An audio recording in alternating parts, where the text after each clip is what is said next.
दुरात्मा कीचक। द्रौपदी के साथ पांडव वनवास के अंतिम वर्ष अज्ञातवास के समय में वेश तथा नाम बदल कर राजा विराट के यहाँ रहते थे।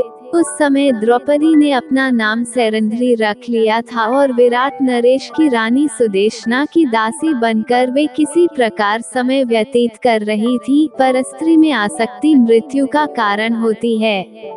राजा विराट का प्रधान सेनापति कीचक सुदेशना का भाई था। एक तो वह राजा का साला था, दूसरे सेना उसके अधिकार में थी, तीसरे वह स्वयं प्रख्यात बलवान था और उसके समान ही बलवान उसके 105 भाई उसका अनुगमन करते थे।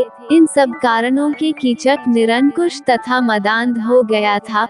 वो सदा मनमानी करता था। राजा विराट का भी उसे कोई भय या संकोच नहीं था, उल्टे राजा ही उससे दबे रहते थे और उसके अनुचित व्यवहारों पर भी कुछ कहने का साहस नहीं करते थे।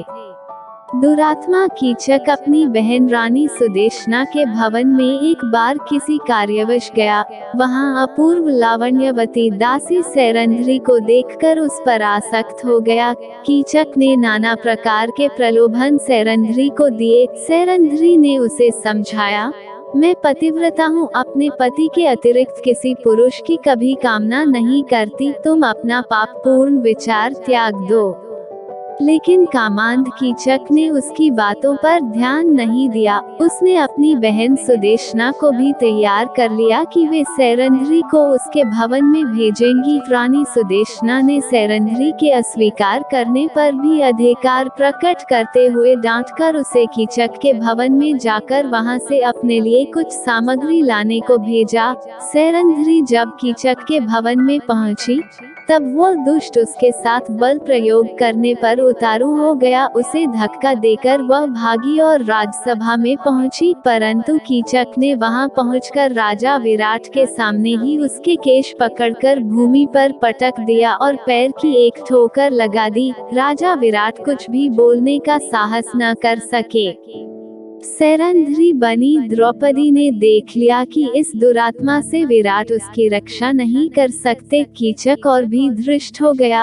अंत में व्याकुल होकर रात्रि में द्रौपदी भीमसेन के पास गई और रोकर उसने भीमसेन से अपनी व्यथा कही। भीमसेन ने उसे आश्वासन दिया। दूसरे दिन सैरंध्री ने भीमसेन की सलाह के अनुसार कीचक से प्रसन्नता पूर्वक बातें की और रात्रि में उसे नाट्यशाला में आने को कह दिया।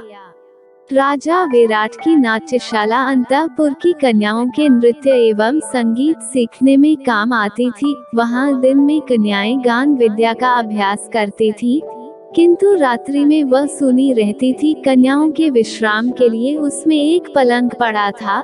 रात्रि का अंधकार हो जाने पर भीमसेन चुपचाप आकर नाट्यशाला के उस पलंग पर सो गए। कामांध कीचक सज धज कर वहां आया और अंधेरे में पलंग पर बैठकर भीमसेन को सैरंध्री समझकर उसके ऊपर उसने हाथ रखा। उछलकर भीमसेन ने उसे नीचे पटक दिया और वे उस दुरात्मा की छाती पर चढ़ बैठे। कीचक बहुत बलवान था, भीमसेन से वह भिड़ गया। दोनों में मल्लयुद्ध होने लगा, किंतु भीमसेन ने उसे शीघ्र ही पछाड़ दिया और उसका गला घोंटकर उसे मार डाला। फिर उसका मस्तक तथा हाथ पैर इतने जोर से दबा दिए कि सब धड़ के भीतर घुस गए। कीचक का शरीर एक डरावना लोथड़ा बन गया। प्रातःकाल सैरंध्री ने ही लोगों को दिखाया कि उसका अपमान करने वाला कीचक किस दुर्दशा को प्राप्त हुआ, परंतु कीचक के 105 भाइयों ने सैरंध्री को पकड़कर बांध लिया। वे उसे कीचक के शव के साथ चिता में जला देने के उद्देश्य से शमशान ले गए। सैरंध्री क्रंदन करती जा रही थी। उसका विलाप सुनकर भीमसेन नगर का परकोटा कूदकर शमशान पहुँचे। उन्होंने एक वृक्ष उखाड़कर कंधे पर रख लिया और उसी से कीचक के सभी भाइयों को यमलोक भेज दिया। सैरंध्री के बंधन उन्होंने काट दिए। अपनी कामासक्ति के कारण दुरात्मा कीचक मारा गया और पापी भाई का पक्ष लेने के कारण उसके 105 भाई भी बुरी मौत मारे गए। अगर ये वीडियो पसंद आया तो प्लीज चैनल को लाइक और सब्सक्राइब करें। धन्यवाद।